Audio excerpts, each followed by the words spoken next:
الرحمن الرحیم د خیبر پختونخوا تکړه میډانو پښتنو السلام علیکم. زموږ استاسو خان عمران خان د راتلونکي اتوار په ورځ 2 بجې د پېښور ښار کې د ریلی وباسلو خواهش اظهار کړی ده او دا امید لري چې دا به د پاکستان د تاریخ ټول نه غټه ریلی.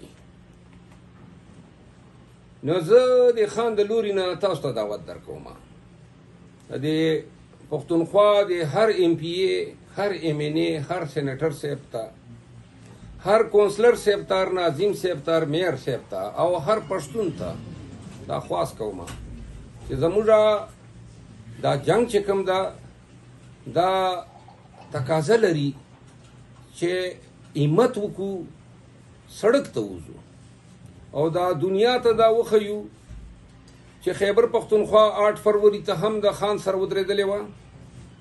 د خان د رعایۍ دپاره دا احتجاج ده او د عدالتونو د ازادۍ دپاره دا احتجاج ده. نو لہذا زه تاسو ټولو ته خواست کوم، منګه طاقت ولس ته، منګه طاقت او د خان طاقت چې کوم ده خلک دي چې کوم به په دې لۍ کې په لکونو په تعداد کې راځي. د دې ډېر اسماعیل خان نه والا تر چتراله پورې چې دا څوره پښتانه څوره نور چې دا کم کمیونټیز خلک آباد دي واورئ. د دې خان د دې انقلاب سرچشمام تاسو جوړ شوئ. الله دې تاسو ته ډېر عزت درکړي چې کم اعتماد مینا د خیبر پختونخوا ولس خان سره 8 فروری ته وکړه، دا دې نظیر چې کوم دا د دې مثال په تاریخ کې نه ملاویږي.